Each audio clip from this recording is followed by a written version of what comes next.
Hey guys, today in the Analects of Confucius 6.10, we see a really intimate scene between Confucius and his dying disciple, Boniu, who was this really virtuous disciple of Confucius who by some force of destiny had to unfortunately die prematurely. So yeah, we'll see how Confucius deals with this situation, and without further ado, let's get started.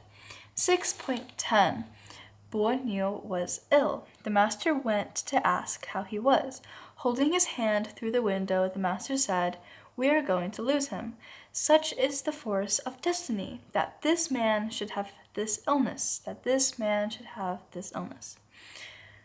Yeah, it's really sad.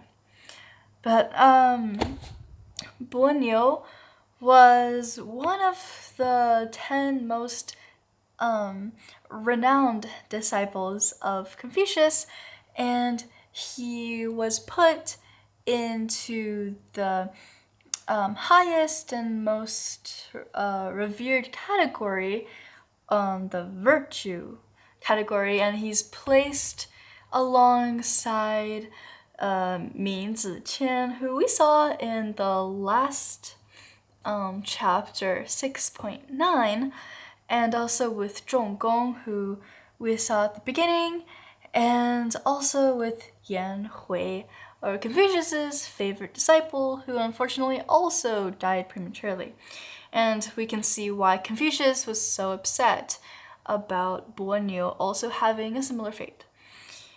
So, and something to mention is that Boniu actually in all the historical accounts, he was only praised for his virtue. That might mean that he really just didn't hold any government positions, unlike a lot of Confucius's other disciples, and instead he was just living how the way wanted him to live, or the proper way to live. He was just living right on that path. And this illness, the word that is translated into ill here, it has a much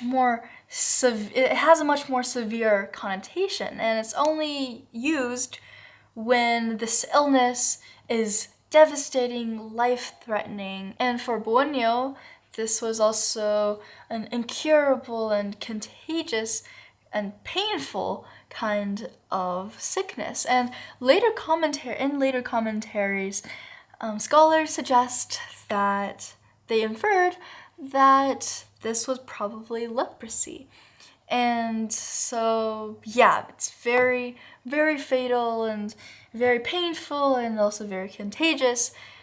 And this is a really important detail because in the ritual norms of the spring-autumn period in the Zhou dynasty, patients, when visited by a senior or an elder like Confucius, patients are required to move their bed to the south-facing window so that the visitor can walk in the south direction and look at the patient in the north direction.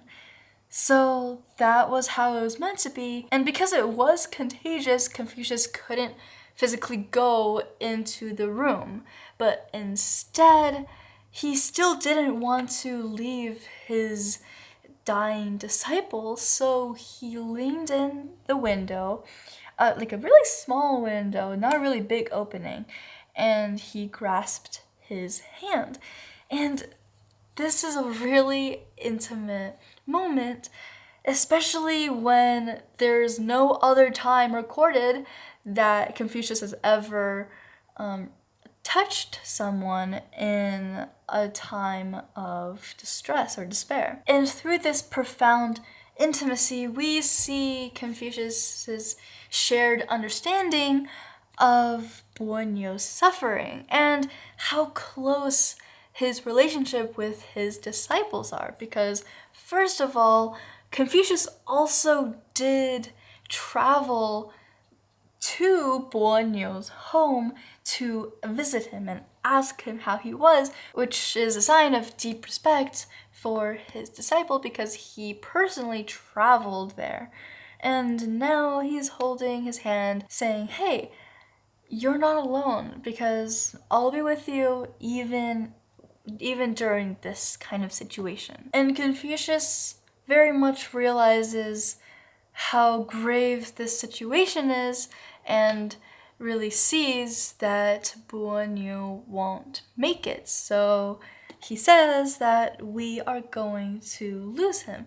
And we can really infer why he was so distraught by this.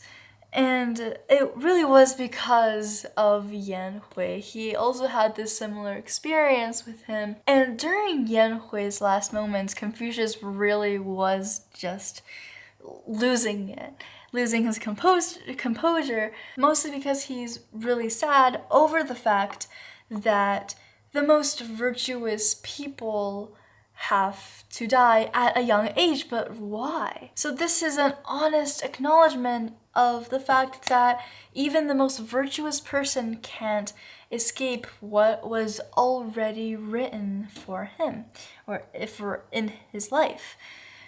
And this really is beyond our control. Birth, death, these kinds of things, we can't control when they happen, but the most important part is that we can control how we are. So yes, he is grieving over the impending loss of his disciple, and he acknowledges that this was meant to happen. This was how his life was planned out to be, unfortunately, however sad it may be. And this serves as a lesson that, well, I guess you can't really control, you don't have control over life and death and not even certain situations because they've already been planned out for you. But what you can control is what you do during your life. You should make the most of it, and you should really cultivate your inner character to become virtuous and humane and help as many people as you can. But also goodness doesn't guarantee an easy life, but Confucius argues that we do it just because it's right, not because of anything else, not because of a reward. And yeah, that'll be all today. And next time the chapter will definitely be brighter.